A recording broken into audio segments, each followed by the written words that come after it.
Livro dos Espíritos, questão 185. O estado físico e moral dos seres vivos é perpetuamente o mesmo em cada planeta? Ou seja, em síntese, os mundos evoluem? Né? Não é perpetuamente o mesmo. Os mundos também estão submetidos à lei do progresso. Todos começaram como a Terra, por um estado inferior, e ela mesma sofrerá uma transformação semelhante, tornando-se um paraíso terrestre, quando os homens se houverem tornados melhores. Então, os mundos também evoluem. A Terra já foi um mundo primitivo, atualmente um mundo de provas e expiação, caminhando para um mundo de regeneração. E como é que um mundo melhora? Quando os seus habitantes se houverem tornado melhores. Então, nós vamos entendendo estes chamados ciclos evolutivos, que os mundos estão submetidos.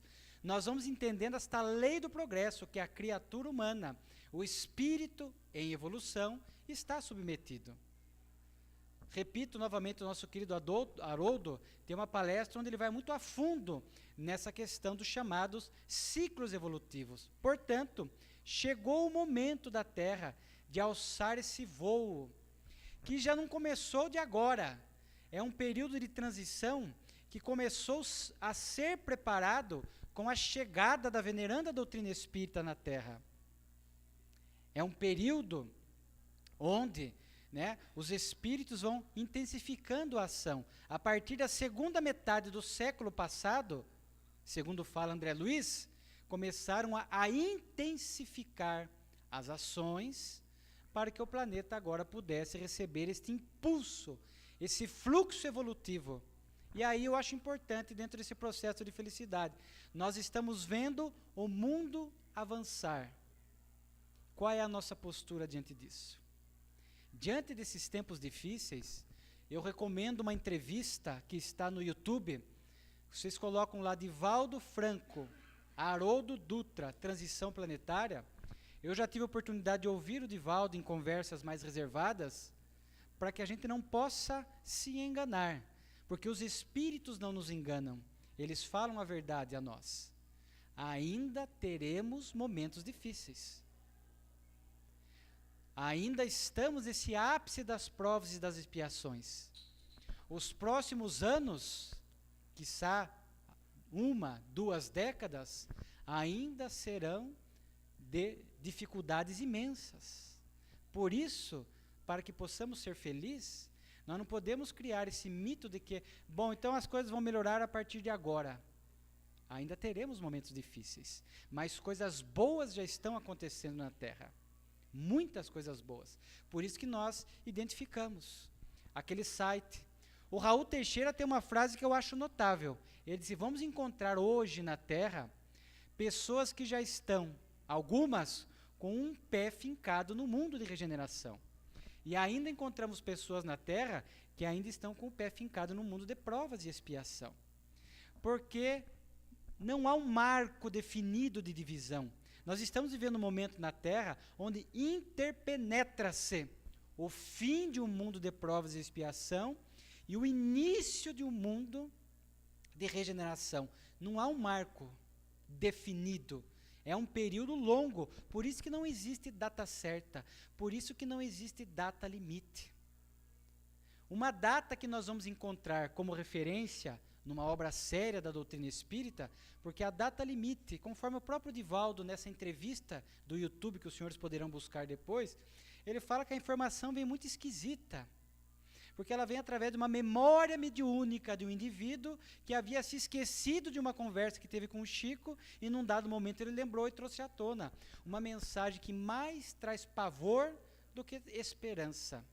E em nenhum momento na Gênese, no sermão profético, em nenhum momento na transição planetária do Divaldo, Filomeno de Miranda, André Luiz, o Espírito Camilo, nós não encontraremos qualquer referência a datas limites, porque a misericórdia de Deus é imensa.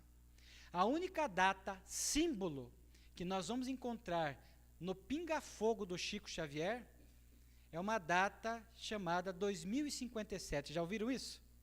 Existe lá, foi perguntar a Chico, né? E ali fala assim, uma pergunta símbolo. Quando é que a Terra começará a apresentar, né, sinais característicos já de um mundo de regeneração? Ela fala 2057, segundo o benfeitor Emmanuel.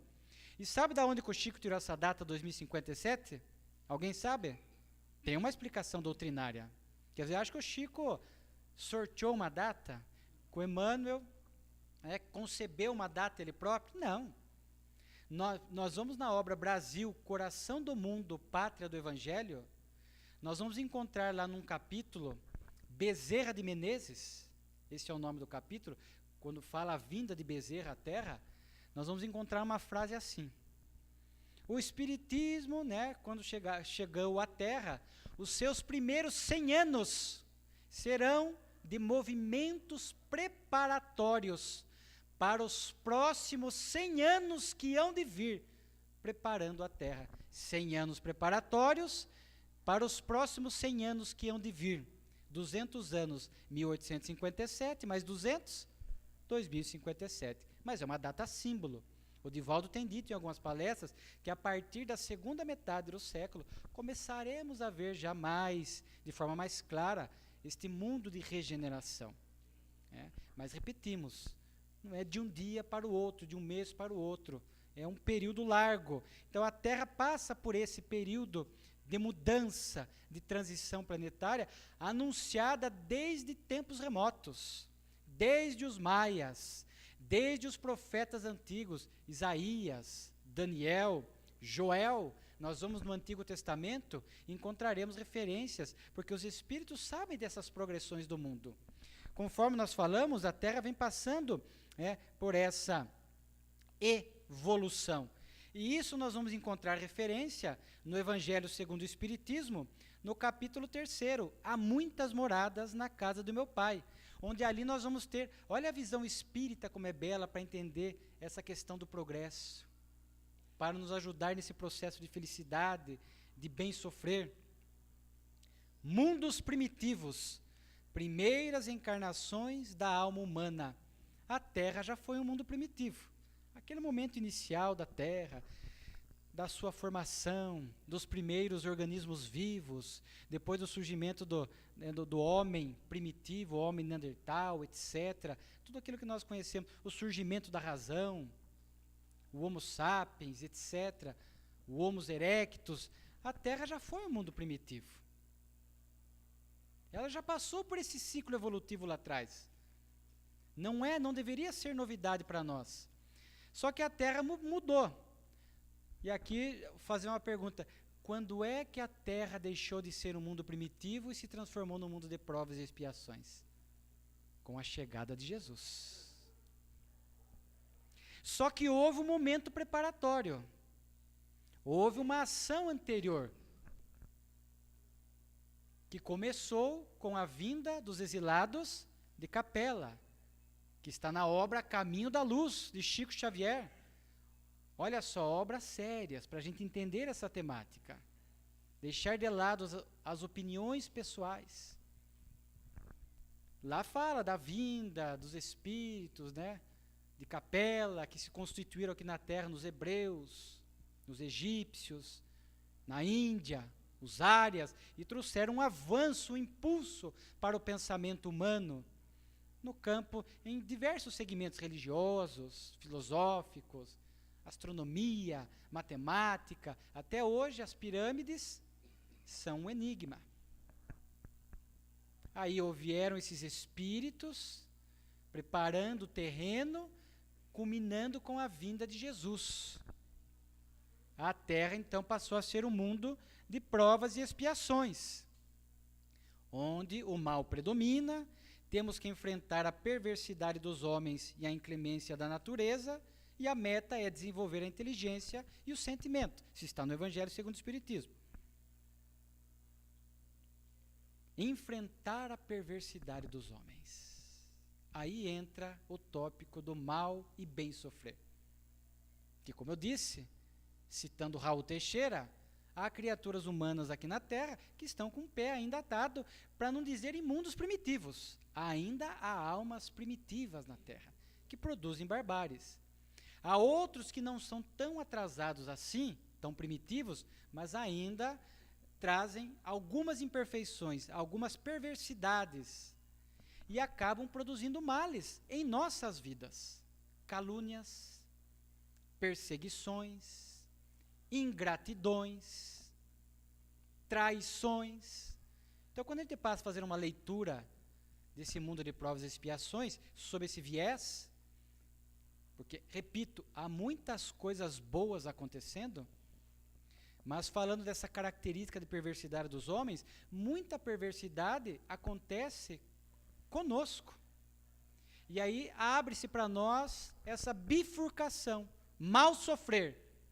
Aí eu começo a reclamar de tudo, aí eu começo a reclamar de Deus, aí eu desejo me vingar da pessoa, eu começo a vibrar ódio, antipatia.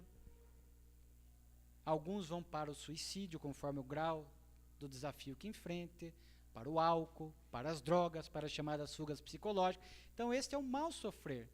Porque prova e expiação, para que haja aprendizado, não basta passar apenas pelo sofrimento, pela perversidade. Eu tenho que me comportar bem. Porque se eu não me comporto bem diante disso, eu vou ter que repetir a lição. É como o aluno repetente da escola, que vai ter que refazer o aprendizado se não assimilou a lição. Então, vão acontecendo essas perversidades no mundo de prova e expiação. Às vezes é perto de nós, é com o vizinho, e muitas vezes é conosco, é com a nossa família, é com o nosso filho, são com entes queridos nossos. E aí nós, espíritas, somos convidados ao bem sofrer. Compaixão, que não é concordar com a atitude, mas é entender que aquele que produziu é uma alma atrasada. Como Jesus falou, não vim combater o pecador, mas o pecado, o erro. Nós espíritas, nós cristãos, não podemos estar contra ninguém. Nem esses que a televisão hoje mostra diariamente, esses políticos que desviam bilhões e bilhões, nós temos que orar por eles. Orar, ter compaixão, porque pela lei de causa e efeito, nós temos uma ideia do sofrimento que eles ainda passarão. E nós não podemos, olha só, porque eu já me peguei nisso. Eu já me peguei, às vezes você fica até meio assim, uma felicidade inconsciente de saber o que aquela pessoa vai passar. E você vai passar, vai num umbral, vai reencarnar 10, com algum contentamento interior. Nós não podemos ter esse contentamento. Nós temos que ter compaixão. Nós temos que ter essa sensibilidade, né, de entender o sofrimento que essas almas vão passar e não ter nenhum contentamento com isso. Saber que é o necessário para que essas almas despertem. Na obra Tormentos da Obsessão, do Divaldo Franco, que é um puxão de orelha nos espíritas, porque conta os espíritas desencarnando mal, voltando mal para a espiritualidade, portanto elegendo o mal sofrer, ou o mal nesse sentido omissão, indiferença, narra um político que nasceu em lar espírita, formação espírita e se envolveu com desvio de verbas. E lá descreve o sofrimento dele no mundo espiritual. Portanto, o nosso comportamento tem que ser de profunda compaixão. Vejamos, olha a visão do Divaldo. Divaldo, diante de tanta crise, o que o senhor tem a falar? Fala, a crise é um bom sinal, porque a crise é prenúncio de mudanças. O Brasil vive hoje um momento em que a sujeira está vindo à tona, porque para limpar a sujeira, primeiro ela tem que aparecer. Então é um impulso natural da evolução, prenunciando dias melhores, onde nós já não queremos mais desonestidade, nós queremos a justiça, etc. Olha que visão de um espírita que entende tempos difíceis e definidores, porque se pergunta para uma pessoa, e às vezes para alguns espíritas desavisados, ou para alguém que não tem essa visão, isso daí é prenúncio do final do tempo, de que as coisas vão.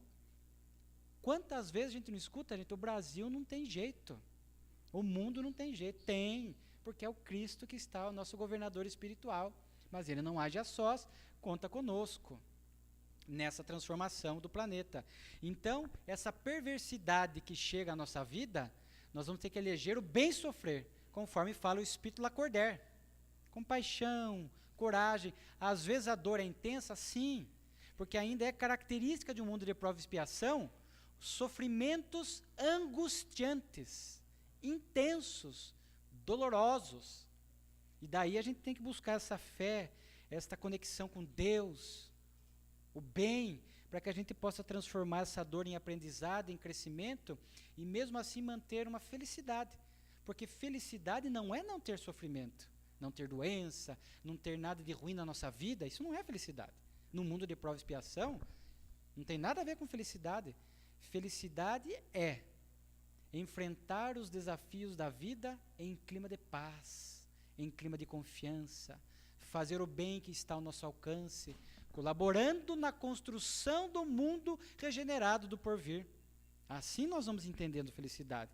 Ali está a inclemência da natureza, a gente vê tornados, furacões, tsunamis, é um planeta jovem ainda, né?